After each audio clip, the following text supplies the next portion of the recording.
Houve um tempo em que eu guardava a Bíblia na prateleira das grandes obras. Eu a estudava como quem analisa um mapa antigo ou uma relíquia de museu.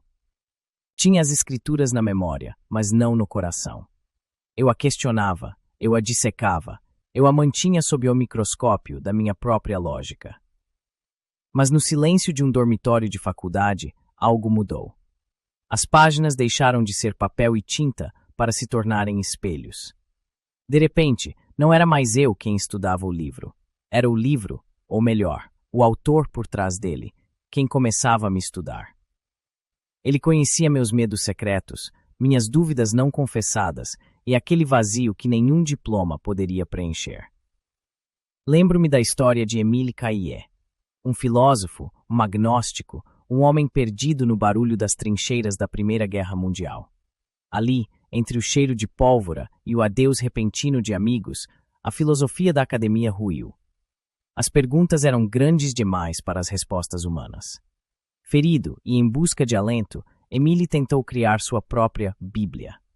Ele recortou trechos de grandes autores, colou frases de efeito em um caderno de couro, esperando que aquelas palavras fossem sua ponte do medo para a alegria.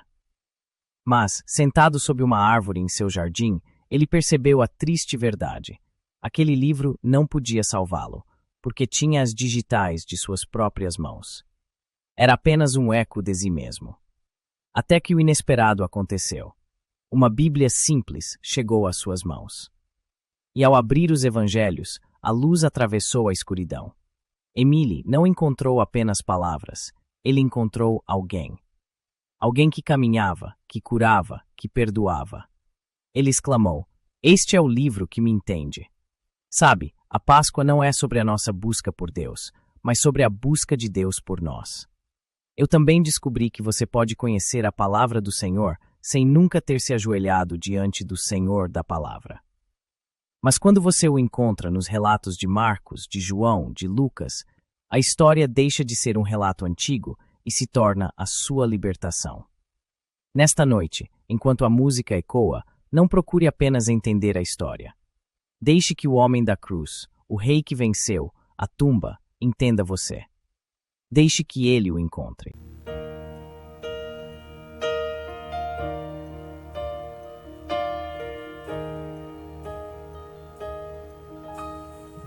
Somente em Cristo esperarei. Ele é minha força e luz, canção, lugar seguro nele achei. Firme está meu coração. Que grande amor em Cristo há, profunda paz posso encontrar, consolador meu existir, minha esperança está em ti.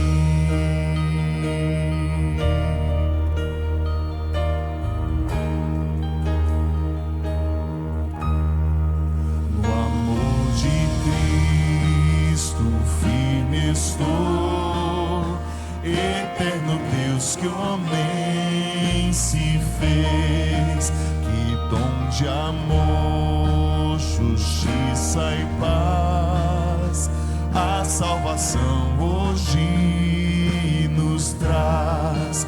Na cruz Jesus se padeceu, por meus pecados se sofreu, por sua morte vou viver, nele eu vou permanecer.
evangelista Marcos não tem tempo a perder. Ele não começa com o ninar de um berço, mas com um grito de guerra e esperança. Ele aponta para o carpinteiro de Nazaré e o chama de Cristos, o ungido, o rei. Não apenas um soberano em um trono de ouro, mas o rei que Israel esperava para quebrar as correntes e restaurar o mundo. Marcos vai além, ele o chama de Filho de Deus. Para os ouvidos daquela época, isso era um trovão em céu aberto. Ele estava dizendo que naquele homem de mãos calejadas, o próprio Deus Todo-Poderoso havia descido. Jesus não era apenas um mensageiro, mas a própria mensagem. O caminho que Isaías profetizou no deserto não era para um homem passar, era a estrada para o próprio Senhor caminhar entre nós. Imagine as cenas do Jordão. Jesus entra na fila dos pecadores, embora não tivesse pecado. E ao sair da água, o invisível se torna visível. Os céus se rasgam, não se abrem suavemente, eles se fendem. O Espírito desce como uma pomba, pousando sobre ele como um selo de paz sobre a força. E então, a voz que outrora dissera, haja luz, agora diz, tu és o meu filho amado em quem me comprazo. E neste lugar comum, a eternidade invadiu o tempo. Marcos nos leva de volta ao início de tudo. Lembra-se da criação? Lembra-se quando Deus triuno planejou as estrelas e os mares? Pois saibam, a salvação também é e sempre será um projeto de família. O Pai fala, o Filho obedece e o Espírito capacita. Como bem disse C.S. Lewis, Deus não é uma estátua estática em um museu distante. Ele é dinâmico, ele é uma atividade pulsante, é uma vida que transborda, é uma dança sagrada. E naquela Páscoa que começava a se desenhar no batismo, fomos todos convidados para essa dança. O rei não veio apenas para governar, ele veio para nos convidar a viver o ritmo da sua graça.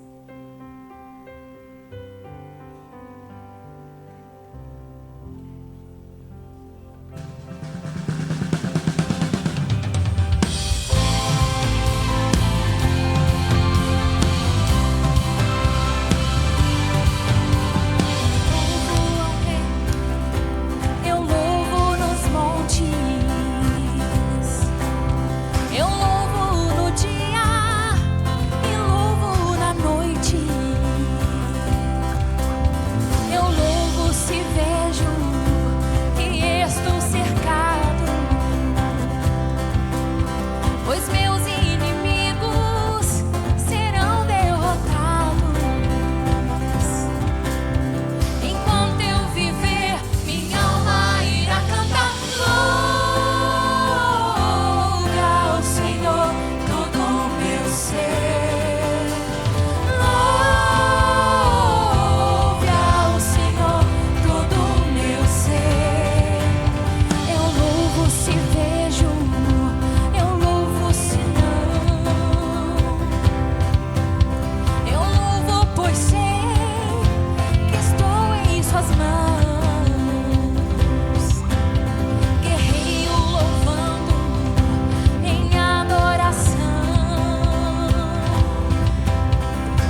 A primeira vez que ouvimos a voz de Jesus, Ele não traz uma sugestão, Ele traz uma proclamação.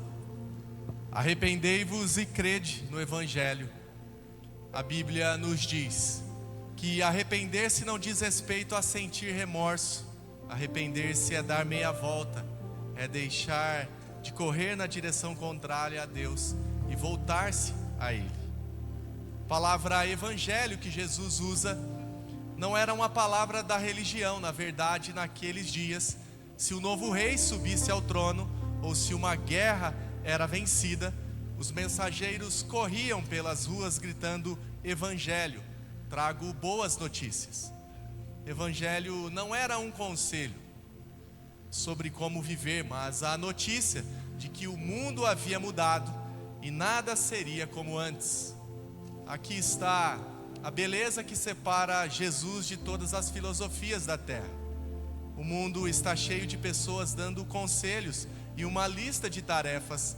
Faça isso, viva assim, siga antes estes 10 passos para chegar a Deus. Mas e o Evangelho? O Evangelho é a boa notícia sobre o que já foi feito. É o anúncio da grande vitória. As religiões dizem, suba a escada.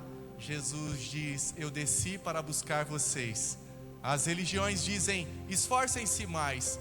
Jesus diz na cruz, está consumado. Veja como ele começa. Caminhando pela praia, chamando improváveis. Simão, André, Tiago e João estavam consertando redes, vivendo o comum, atrás do sustento, na rotina diária. Naquele tempo, os alunos procuravam os mestres, mas com Jesus é diferente. É o mestre que procura os alunos. Ele não olha para o currículo, muito menos para as suas qualificações. Ele olha para o seu coração e diz, vinde a mim. Ele não diz, conserte-se primeiro e depois me siga. Ele diz, siga-me e eu lhe darei nova vida. Hoje, Jesus, o Rei que tem todo o poder, que se humilhou até a morte de cruz, olha nos seus olhos e faz um convite. Vinde a mim, eu não vim lhe dar mais um fardo de regras, vim ser sua vida e seu verdadeiro amor. Então, por que não dizer-lhe sim?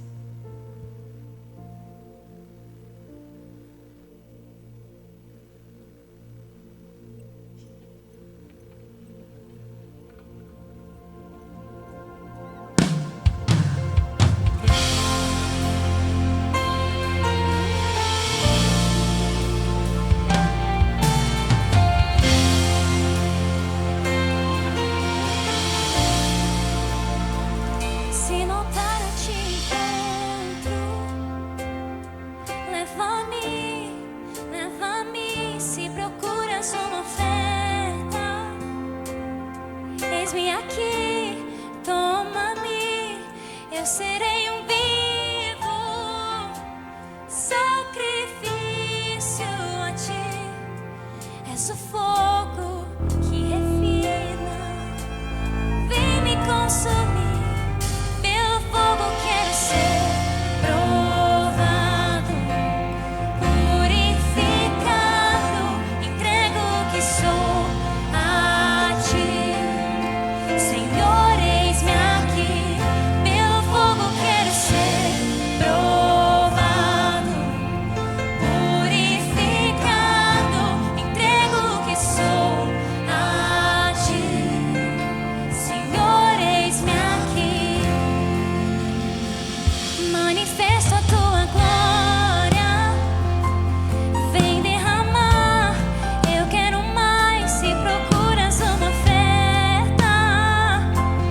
aqui estou, sacrifício sou, quero queimar por ti e só por ti. Vem limpar minhas mãos e o meu coração, quero queimar por ti e só por ti. Aqui estou, sacrifício sou, quero queimar por ti e só por ti. És o fogo que refina, vem me consumir. És o fogo que refina, vem me consumir. Pelo fogo quero ser provado, purificado. Entrego o que sou a ti, Senhor, eis-me aqui. Pelo fogo quero ser provado, purificado.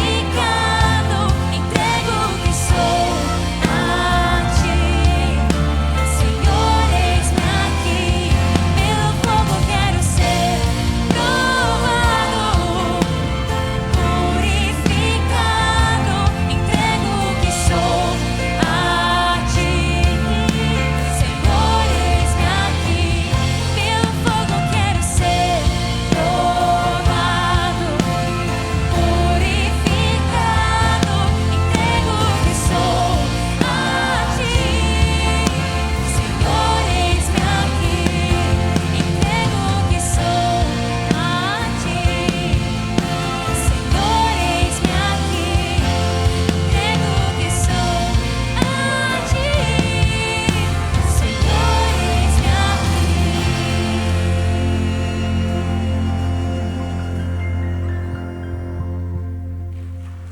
A pequena cidade de Cafarnaum estava lotada. E Jesus ensinava em uma casa tão repleta de pessoas que mal havia espaço para respirar. De repente, um barulho. Pedaços de barro e palha começam a cair do telhado. Todos olham assustados. Alguns começam a se afastar. E então, uma luz invade a sala por um buraco improvisado.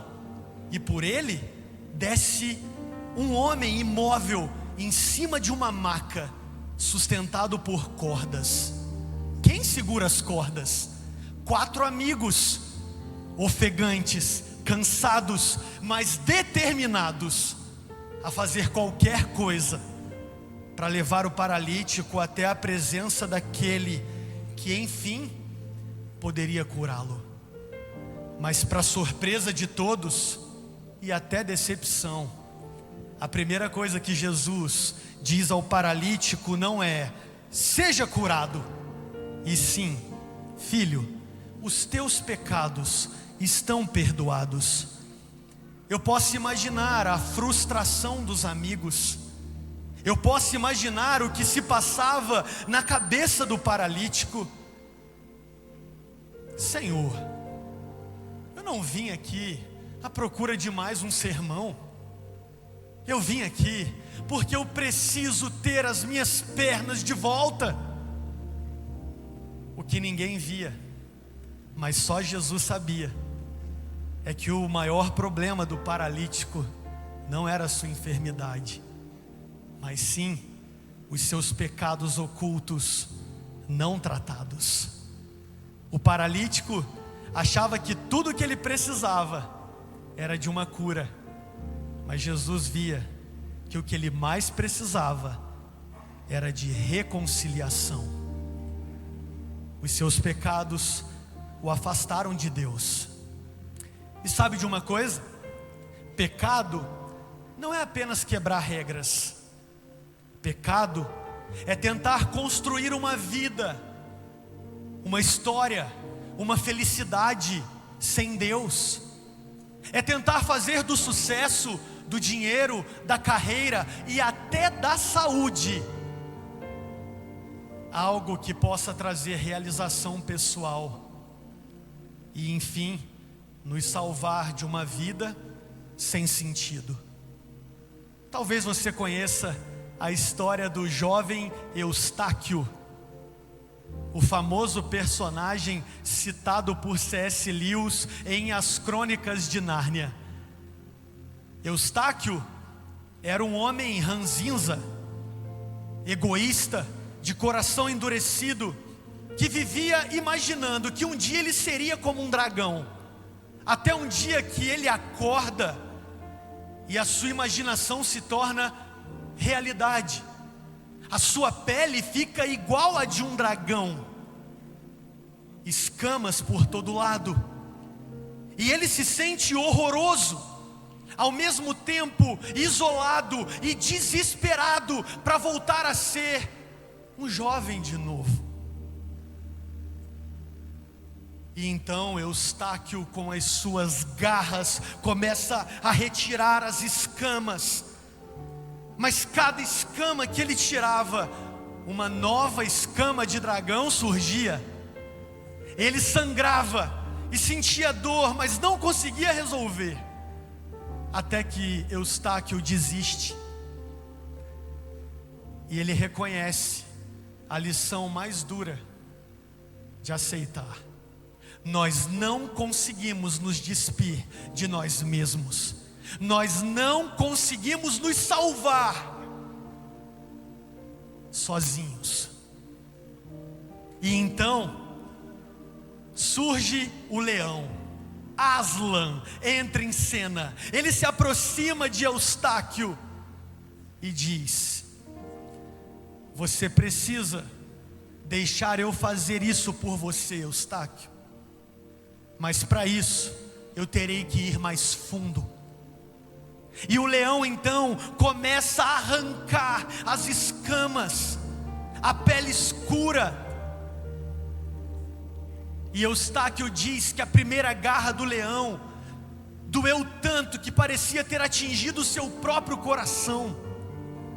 Mas então o leão continua, até que ele arranca toda aquela pele e joga Eustáquio na água, e a ardência se transforma em cura. E então Eustáquio se vê livre daquilo que ele mais sonhava, porque ele reconhece que não precisava de tudo aquilo. Talvez hoje você esteja como aquele paralítico na maca, ou como Eustáquio na ilha, imaginando que a realização de um sonho é tudo que você precisa: um emprego melhor, mais dinheiro, mais uma viagem, um corpo mais bonito, uma carreira mais bem-sucedida, um novo patrimônio. Mas hoje precisamos reconhecer que a nossa maior necessidade não são os nossos desejos pessoais, mas sim de uma reconciliação com Deus. O nosso maior problema não é aquilo que não temos. O nosso maior problema não é o sofrimento. O nosso maior problema é quando estamos distantes daquele que é o único que pode nos oferecer a vida verdadeira. Mas para que a gente encontre libertação, restauração e essa vida que Ele oferece, precisaremos deixar que Ele chegue mais fundo. Ele precisa arrancar todas as camadas da autossuficiência que muitas vezes nos impedem de viver a transformação que Ele quer oferecer. Mas se então deixarmos que o leão da tribo de Judá chegue mais fundo e trate dos pecados ocultos, e se revele a nós como suficiente. Então descobriremos que nele existe razão para viver e ele é tudo o que precisamos.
Jesus não veio para reformar a religião.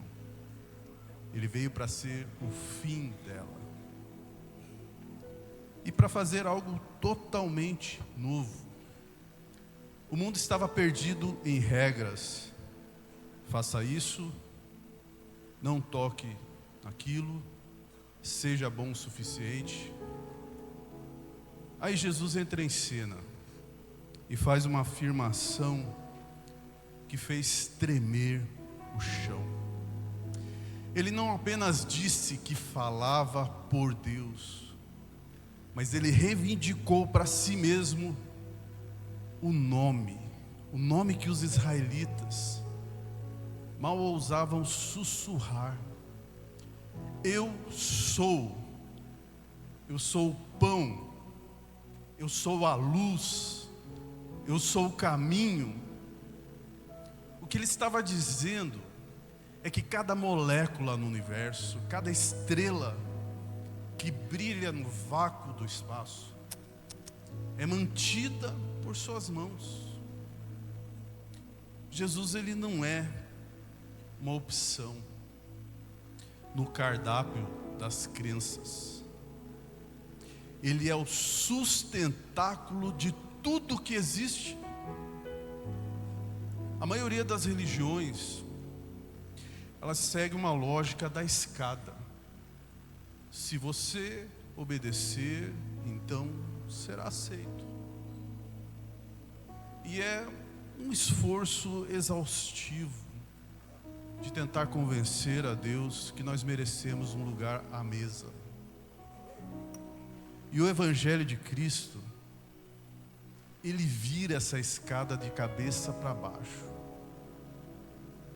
Ele diz que eu e você já somos aceitos em Jesus, e que então podemos obedecer. E isso ofende a todos os moralistas, que acham que pela sua bondade pode salvar a si mesmo, os relativistas que pensam que podem criar a sua própria versão da verdade. O Evangelho não veio dividir os bons dos maus, mas os orgulhosos dos humildes. Na economia do reino, aquele que está em cima é aquele que reconhece que o seu lugar é o chão.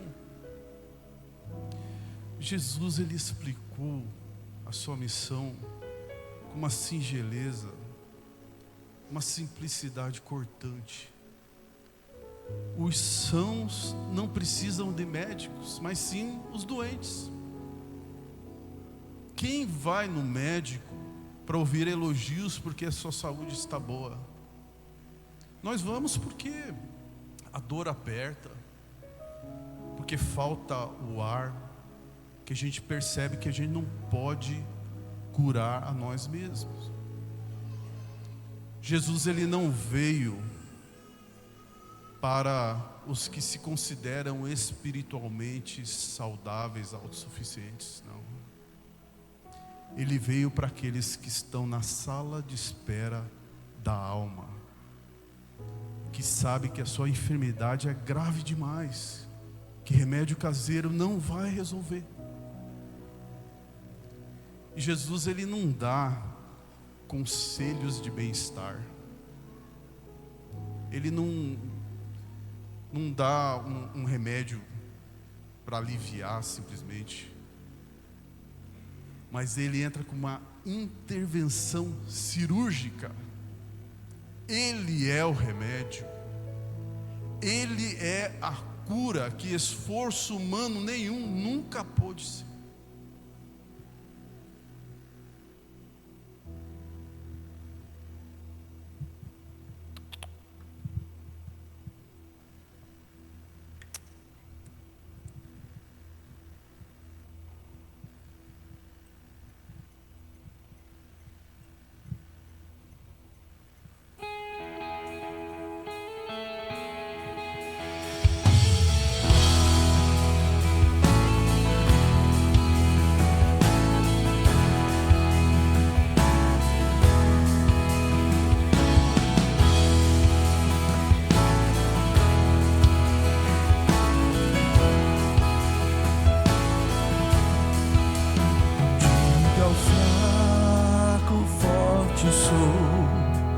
Diga ao pobre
das águas subirei para os braços do meu Deus, cantarei da salvação, pois Jesus me libertou.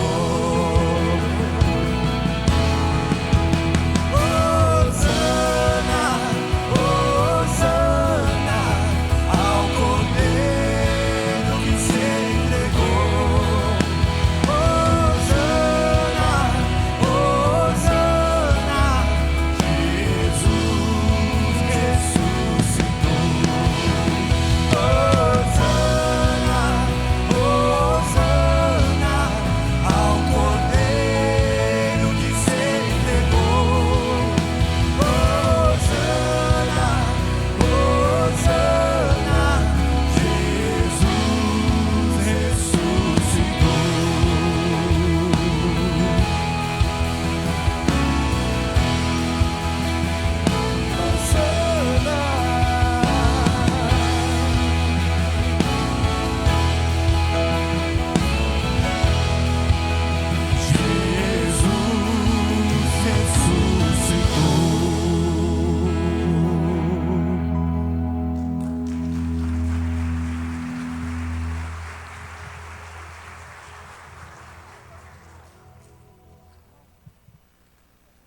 Marcos é um contador de histórias que não desperdiça palavras. Ele nos coloca à frente de um espelho e nos faz a seguinte pergunta definitiva: quem governa seu barco? Você tem duas escolhas. Pode acreditar que a sua vida é apenas o resultado de uma obra cósmica, de uma tempestade atemporal em um universo frio e indiferente. Se for assim, quando a luz do sol se apagar, suas lutas e vitórias virarão pó. No final das contas, não haveria diferença alguma entre ser um herói ou um náufrago. Porém, meus irmãos, e se Jesus for quem Ele realmente diz ser? Se Ele é o Senhor da tempestade, não importa mais, o cenário muda completamente. Se Ele é o dono do poder, não importa mais o tamanho das ondas ou da fúria do vento. Nele há cura, nele há um descanso que o mundo não conhece e uma autoridade capaz de fazer o mar se acalmar. Mas por muitas vezes, muitos de nós tentamos fabricar com a nossa própria fé. Tentamos com o nosso próprio braço, com o suor do nosso rosto, buscando em sermões ou em algo na nossa própria lógica que nos sustente quando o deserto nos aperta. Mas nós nos cansamos de tentar ser fortes para Deus. Mas a Páscoa, ela nos mostra que Jesus não é apenas o mestre que fala da fé. Ele é o autor dela.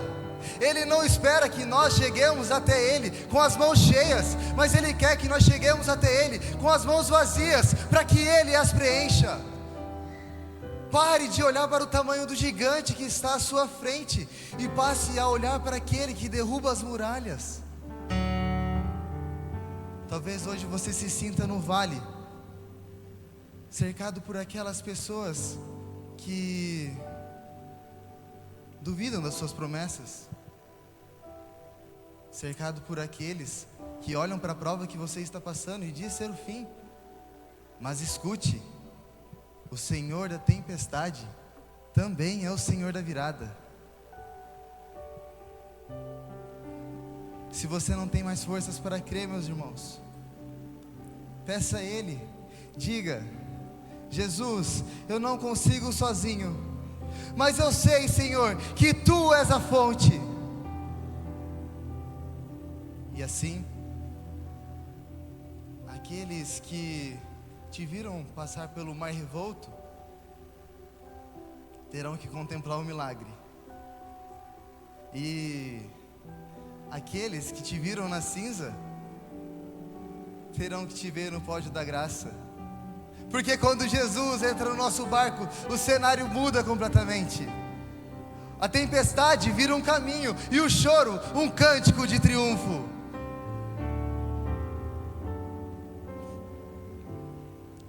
Prepare o seu coração, porque o general da guerra nunca perdeu uma batalha. E hoje, o silêncio da prova dará lugar para o som da celebração. É hora de erguer a voz e cantar o cântico daqueles que já venceram pelo sangue do Cordeiro.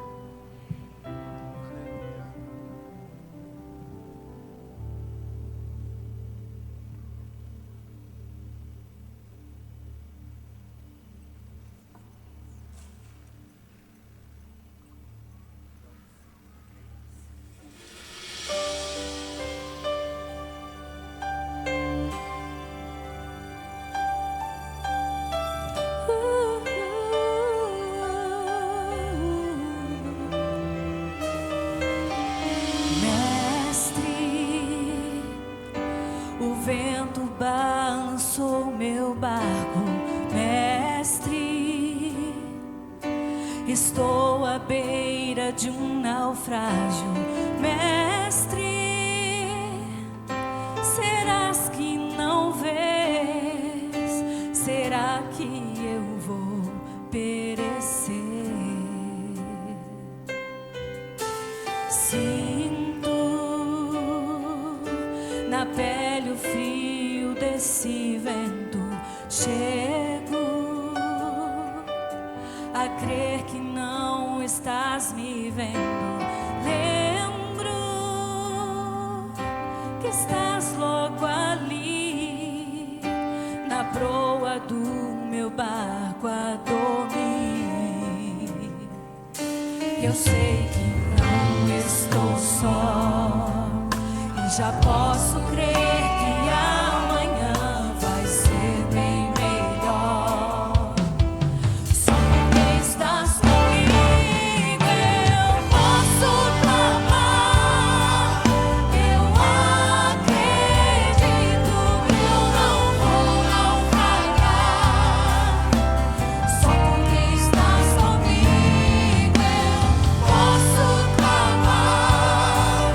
Já tenho fé.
Às vezes pensamos que o poder se manifesta apenas no barulho do trovão ou na força do braço.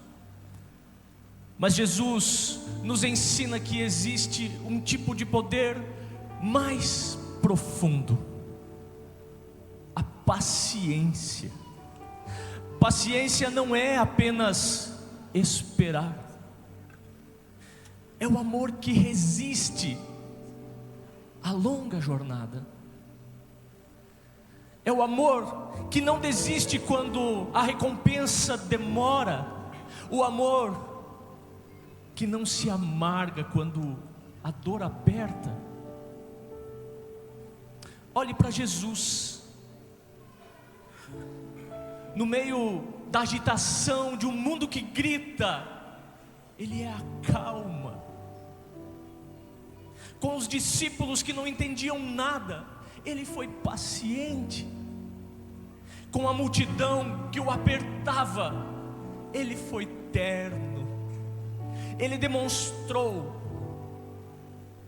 o poder supremo ao perder poder deliberadamente para que outros pudessem ganhar. A paciência de Jesus teve o seu teste definitivo no altar da cruz. Paulo nos fala algo assombroso. Ele foi crucificado em fraqueza. O dono do universo se fez frágil. O Criador das estrelas permitiu que suas mãos fossem presas.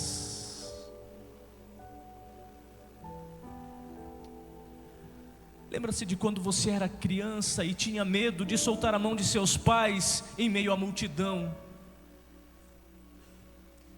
Isso não é nada comparado ao que Jesus teve de enfrentar.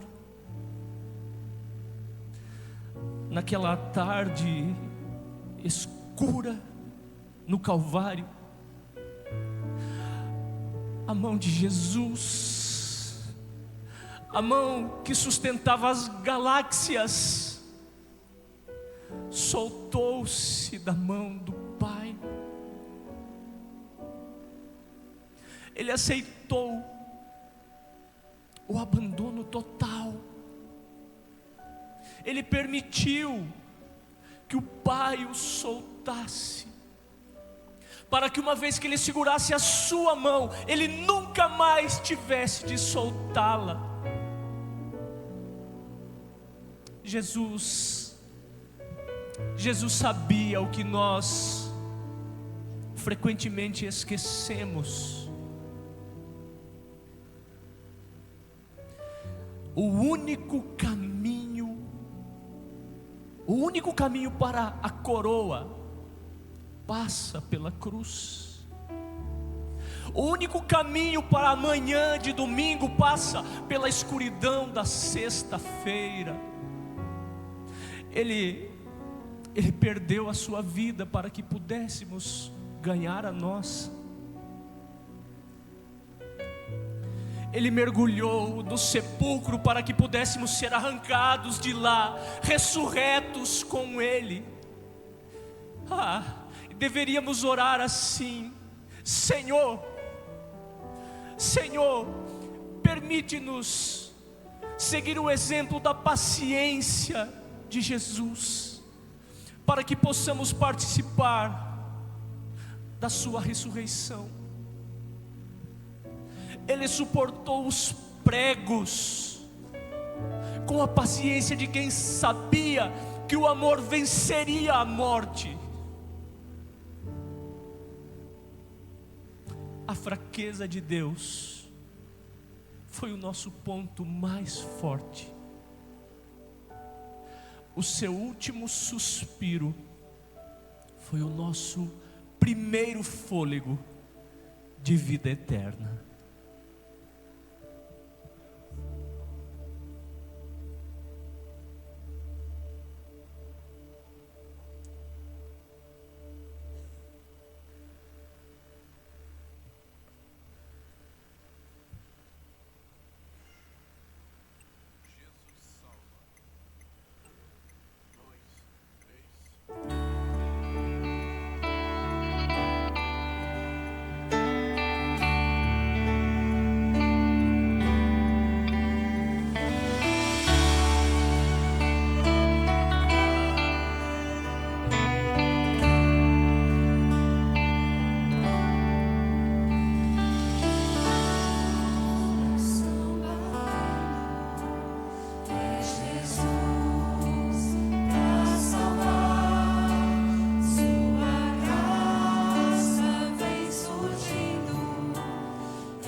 Nas profecias de Isaías, falava de um Messias que viria com vingança e divina recompensa.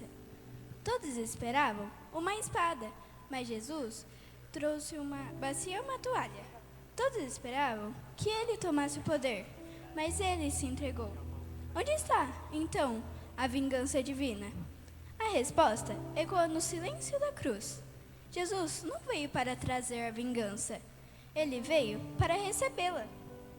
Ele se identificou conosco de tal maneira que, no Calvário, o Filho de Deus foi lançado para fora, retirado da mesa sem uma migalha sequer. Por quê?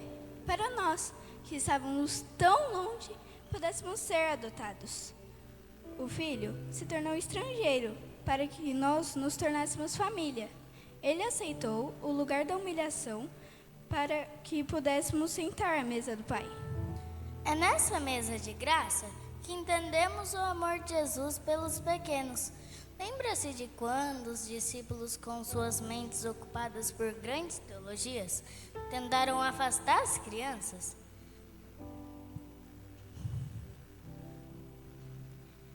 O Rei do Universo, que sustenta as galáxias, abriu os braços e disse: deixar vir a mim os pequeninos. Ele não os chamou porque eram sábios ou dignos, mas porque eram dependentes. Jesus ama as crianças porque nelas ele vê a imagem perfeita de como todos nós deveríamos nos aproximar dele. Sem pretensões, apenas com os braços abertos, confiando que o Pai nos segurará. Ele, que se fez mudo na cruz, desobstruiu nossa língua para que pudéssemos, como crianças, chamá-los de papai. Por isso, não se isole no seu erro, a ponto de pensar que está além do alcance da cura. Não seja como um adulto orgulhoso demais para admitir que precisa de colo, mas também não fique tão abatido ao ponto de não aceitar o quanto você é amado. Olhe para o rei, que se agacha para abraçar uma criança. Se ele se fez pequeno, foi para alcançar você onde você estiver. Se ele soltou a mão do Pai, foi para que hoje você possa ser chamado simplesmente de filho e filha de Deus. Se ele soltou a mão do Pai, foi para que você nunca mais sentisse órfão.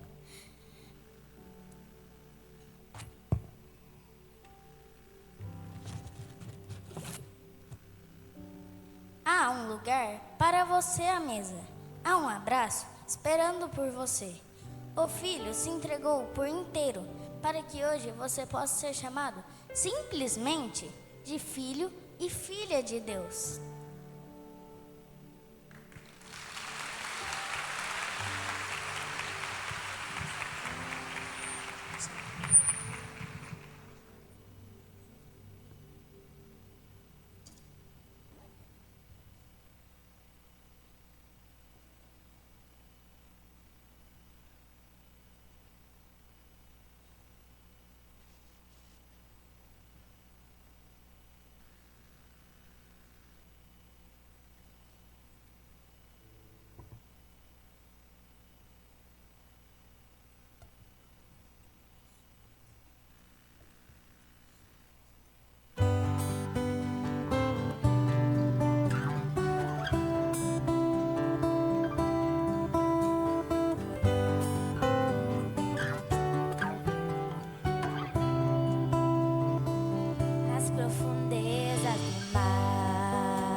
Depois que o sol se esconde, os meus pecados carrega pra longe de mim.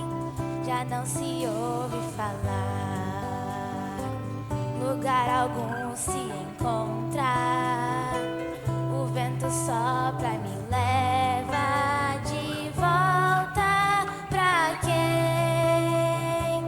ainda guarda o que sou, escondido em suas feridas. Não pra mostrar que fui longe, mas pra lembrar que não há limites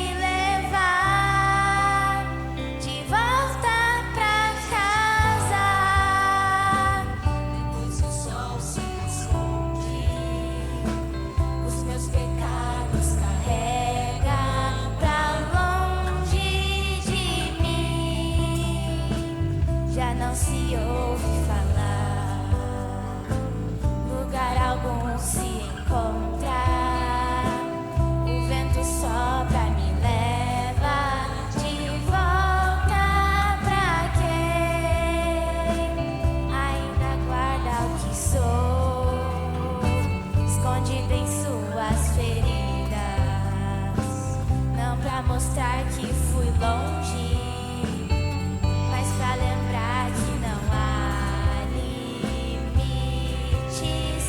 pra ensinar o que é o amor, pois sendo eu culpado, tomou minha sentença sobre si e me salvou.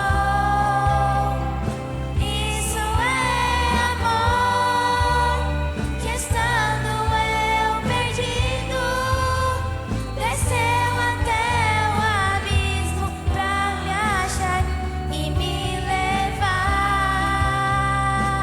Isso é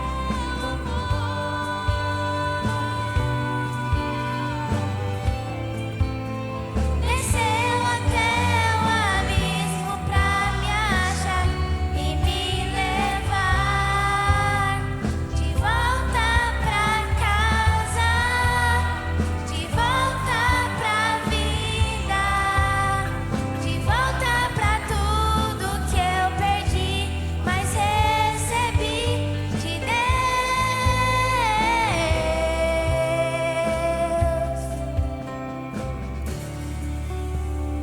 Isso é amor, pois sendo eu culpado, tomou minha sentença sobre si e me salvou.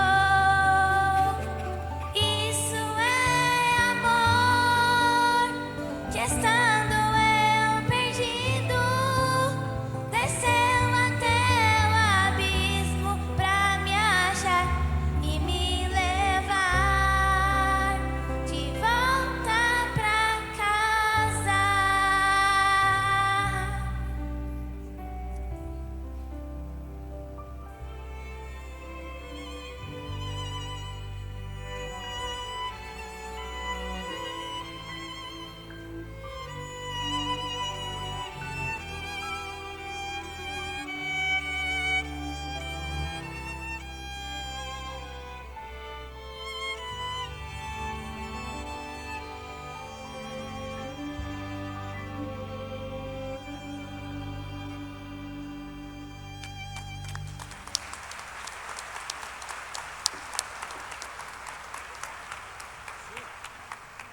Certo dia, no caminho para Cesareia de Filipe, Jesus resolveu que era hora de tirar o véu. Então ele fez uma pergunta que ecoa por todos os séculos: quem os homens dizem que eu sou? As respostas eram variadas. És um profeta, um mestre, um novo João Batista. Mas Jesus, ele queria mais. Então ele olhou bem firme para os olhos de cada um dos seus discípulos e perguntou: e vocês? Quem vocês dizem que eu sou?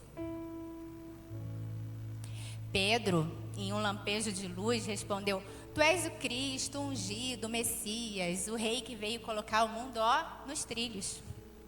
Jesus aceitou o título, mas o que veio a seguir foi um choque para os discípulos.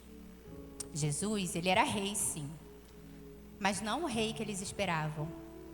Jesus, ele era o rei que ia para o trono por meio de uma cruz. Aí eu te pergunto, por que cruz, né?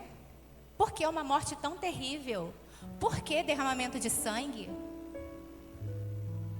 Não se engane. O sangue na Bíblia não é um rito místico. O sangue na Bíblia é entrega. É o símbolo de uma vida entregue. Jesus, ele não poderia simplesmente desaparecer. Ele teria que pagar a nossa dívida. E foi ali, naquele momento de extremo amor, que Jesus provou que o maior pagamento de todos não é feito nem por ouro, ou por prata, mas sim como a entrega voluntária de uma vida perfeita, em lugar de vidas quebradas. Naquele dia, a cruz, ela expôs a falência desse mundo. Ela revelou que os nossos sistemas de poder são corruptos e que a nossa justiça é falha. Ao condenar o autor da vida, o mundo condenou a si mesmo. Mas Jesus não combateu fogo com fogo. E nem levantou um exército para derrubar Roma. Ou levantou? Ele levantou foi uma cruz para derrubar o pecado. Sem derramamento de sangue não há perdão. E ele ganhou através da perda. E ele triunfou ao abrir mão de tudo. Naquele dia, o feitiço do sistema desse mundo foi quebrado. O poder não está em quem domina. O poder está em quem serve. Jesus, ele não subiu as escadarias de um palácio. Ele subiu, foi o monte da caveira. E ao submeter-se à morte, ele quebrou o poder que ela, a morte, tinha sobre nós. Jesus, ele está no trono. E seu cetro é feito de madeira e cravado de amor.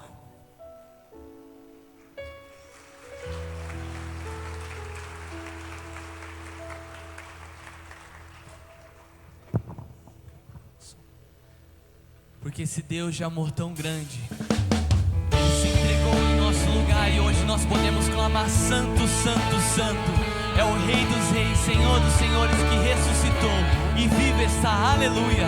Vamos cantar, igreja. Vamos entoar o nosso louvor ao Senhor, que é digno de receber a nossa adoração. Aleluia.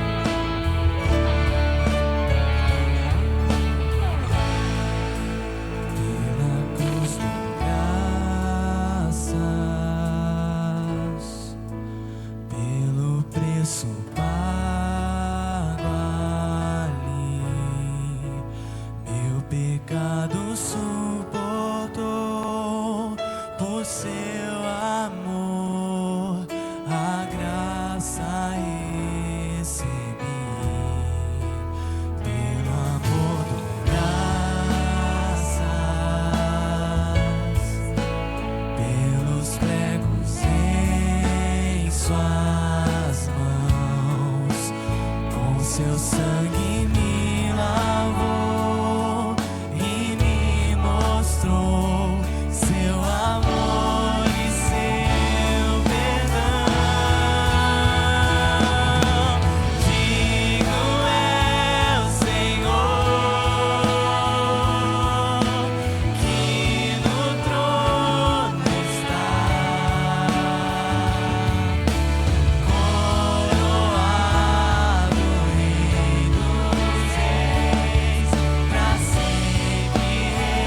para sempre reinará.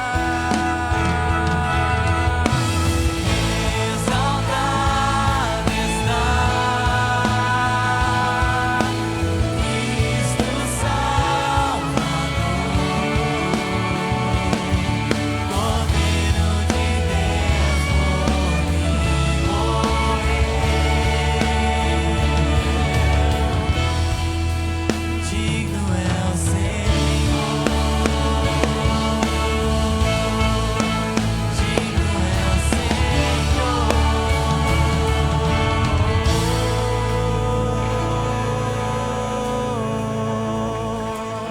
Aleluia.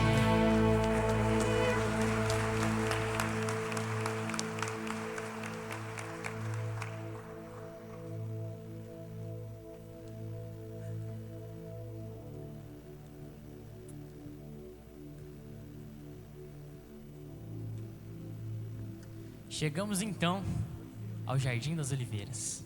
Ali, Jesus não estava apenas triste. Marcos usa palavras que descrevem um pavor profundo e um horror que quase o paralisa. Mas por que o Rei das Estrelas, Criador de todo o universo, estava tremendo? Ele não estava com medo dos pregos ou dos açoites que levaria. E certamente outros mártires enfrentaram a morte com canções nos lábios. Jesus tremia porque ele viu o cálice.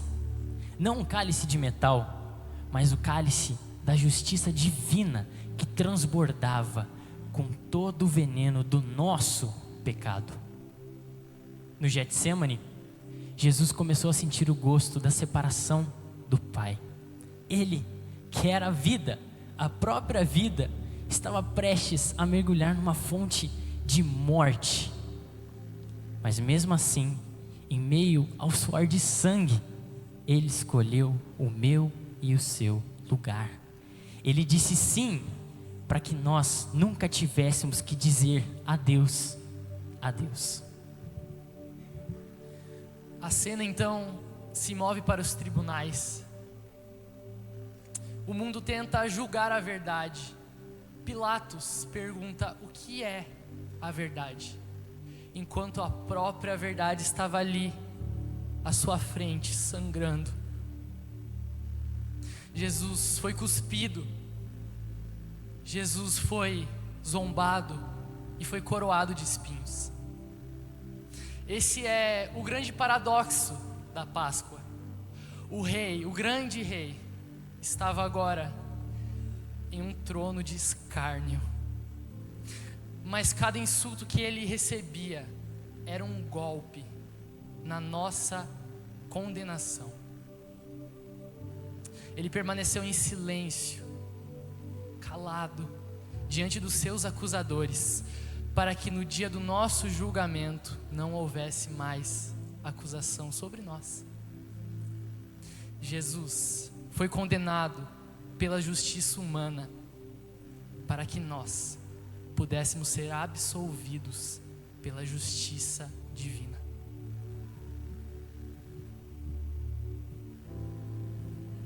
No Calvário, o céu escureceu ao meio-dia.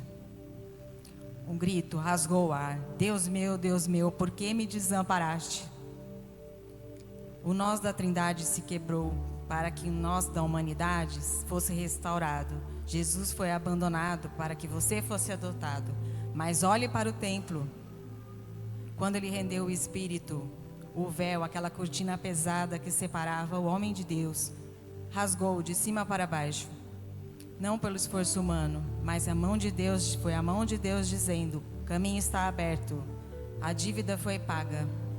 O rei não foi derrotado pela morte, mas ele a usou como chave para abrir a nossa prisão. O capítulo 15 termina com um túmulo, mas a história de Marcos não para no silêncio da pedra. O rei que perdeu tudo, ganhou tudo.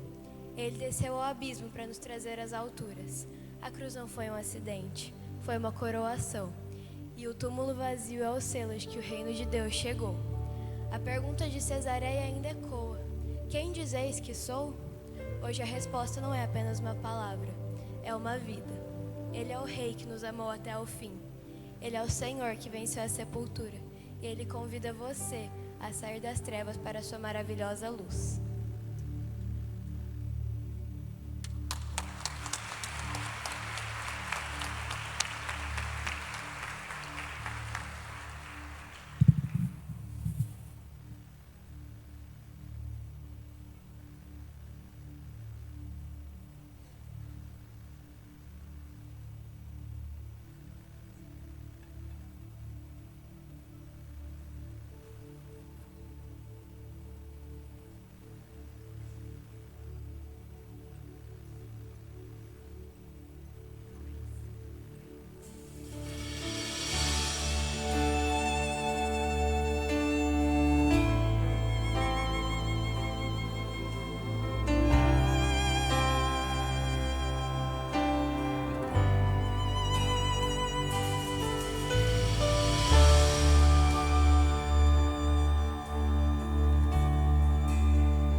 O sábado foi o dia mais longo da história.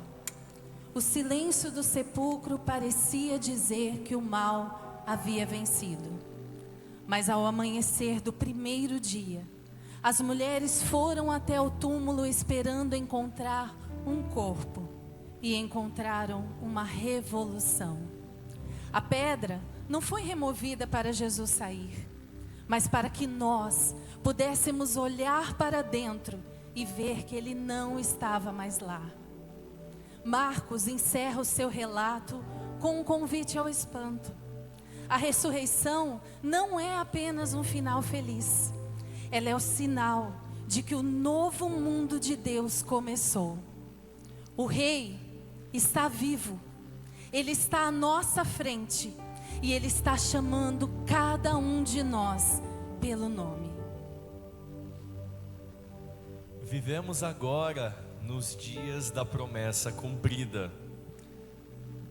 São como os dias de Elias, pregando a palavra de Deus.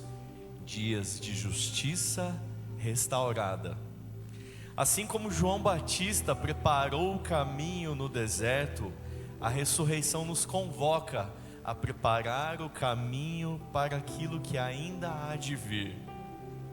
Escute o som da trombeta. O Rei que subiu à cruz é o mesmo que subiu aos céus, e em breve virá saltando sobre as nuvens, brilhando como o sol. Não há mais razão para o medo. A fome acabou, a sede cessou, pois a palavra da salvação saiu de Sião.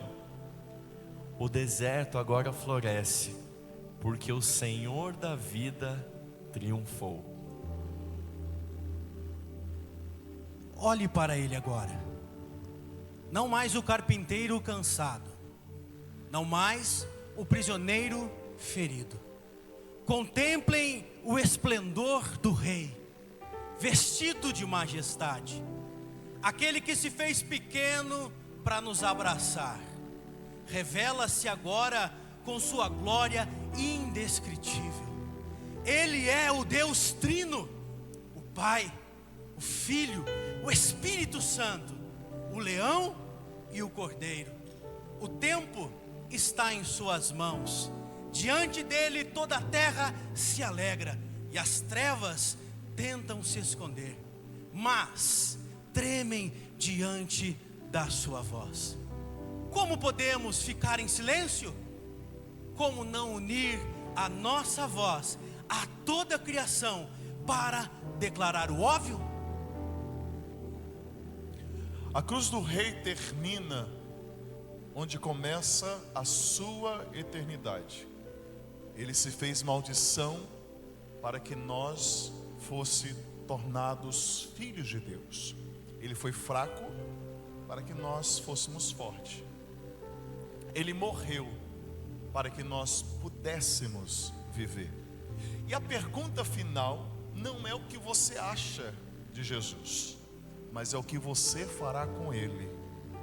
Ele é o seu Senhor, Ele é o seu Salvador, Ele é o seu Rei. O que nós faremos diante de toda essa mensagem que foi anunciada nesta noite? Como reagiremos? Permaneceremos inertes diante de um chamado tão profundo e necessário? Nos juntemos nesse instante ao coro dos remidos, com mãos levantadas, com coração aberto, porque o mundo passa, mas a grandeza do Senhor permanece para sempre.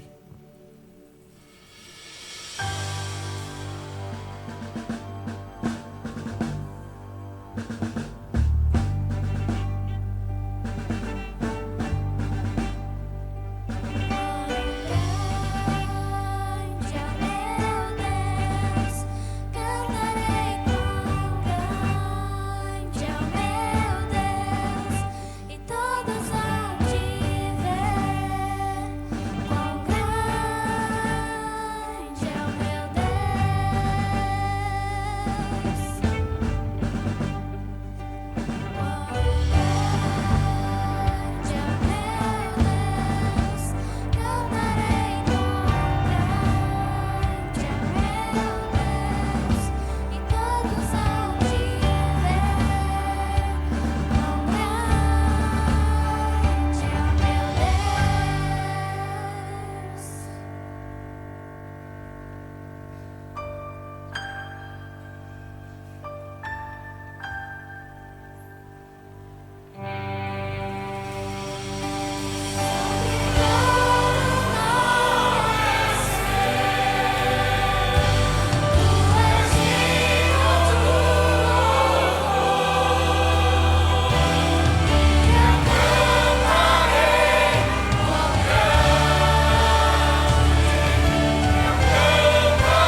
Equipe pastoral, conselho da igreja. Se hoje ouvirdes a minha voz, diz a palavra do Senhor, não endureçais o vosso coração. Não é possível que, se você chegou nesse recinto aqui depois dessa mensagem, o seu coração permaneça endurecido. Não é possível permanecer com o coração petrificado diante dessa palavra tão arrebatadora. Aos irmãos que ensaiaram, o pessoal que ministrou, falei, gente, vocês estavam tudo nervosos, deu tudo certo. No final sempre dá certo. E Cristo é glorificado. E nós louvamos a Deus, irmãos, porque nós podemos encerrar esse tempo ceando. A mesa está posta e o nosso Senhor nos convida à mesa, nos chama a cear. Como diz aquele hino, eu acho que é da harpa, vem cear, o mestre chama, vem cear. E nós podemos nesta noite fechar esse momento ceando. Mas antes, todos com olhos fechados. Temos alguém nessa noite que depois de ouvir essa mensagem deseja entregar, o Espírito Santo move o seu coração e você, Deus te chama e você deseja entregar a sua vida a Jesus. Se nós temos alguém, erga uma das suas mãos, onde você está? Temos alguém? Louvado seja Deus, bendito seja o nome do Senhor. Temos mais alguém nessa noite? Talvez você que está afastado, aleluia, bendito seja o nome de Jesus. Talvez você está afastado já há algum tempo dos caminhos do Senhor. Meu irmão, Deus te trouxe aqui porque Ele está te perseguindo. Você é dele e Ele não vai abrir mão de você. Temos mais alguém nessa noite? Louvado seja o nome de Jesus. Louvado seja o Senhor, bendito seja o nome do Senhor. Mais alguém nessa noite? Louvado seja o Senhor Jesus, aleluia. Temos mais alguém? Louvado seja o nome de Jesus, amém. Vamos orar. Vou pedir para o pastor Jean nos dirigir nessa oração.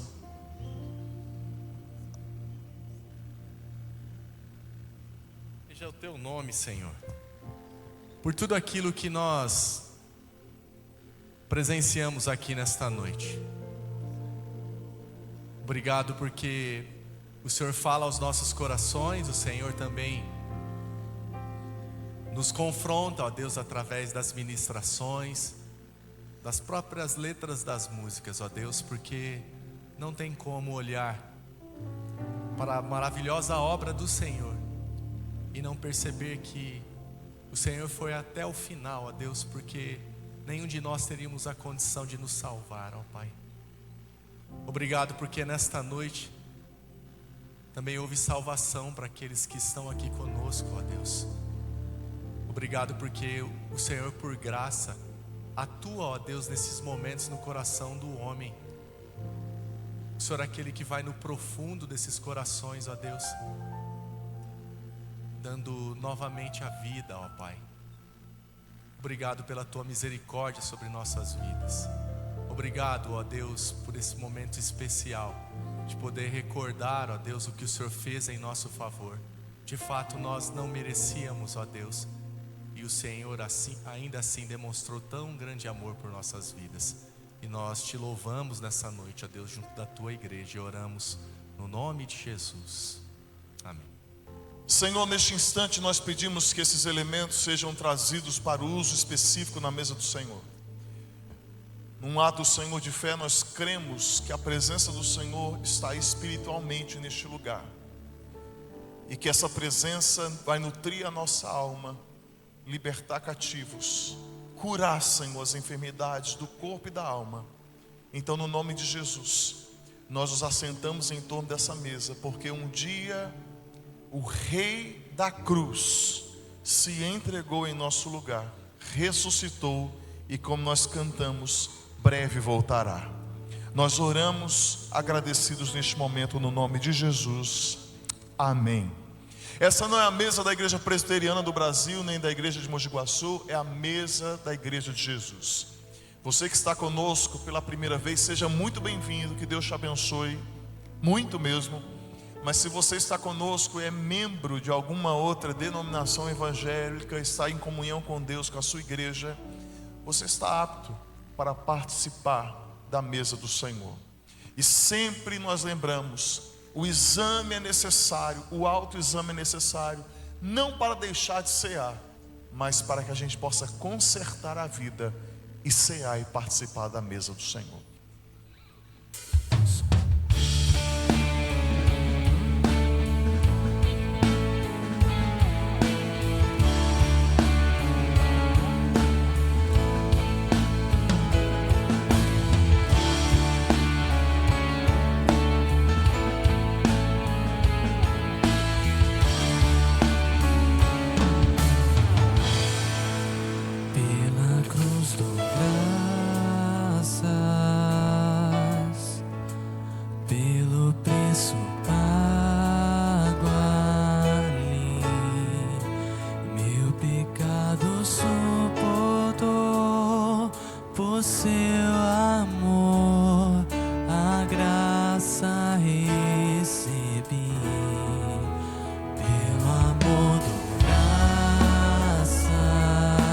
Cante ao Senhor.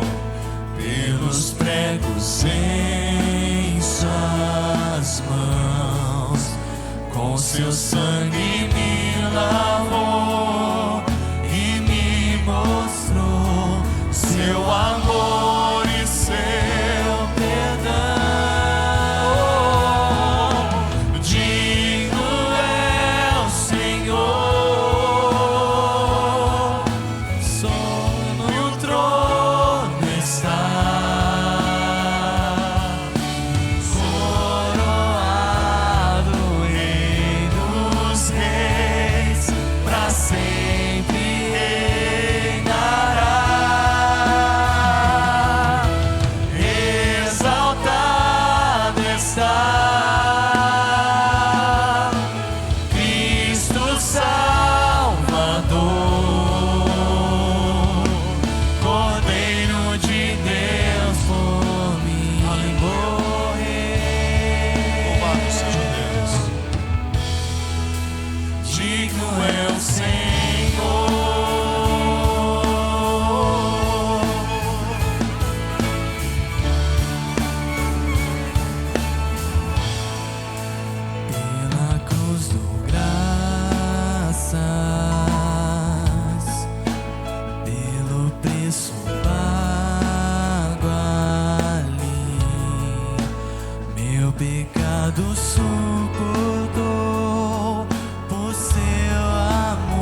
com gratidão ao Senhor, com o coração cheio de alegria, vamos participar do corpo e do sangue do Senhor Jesus.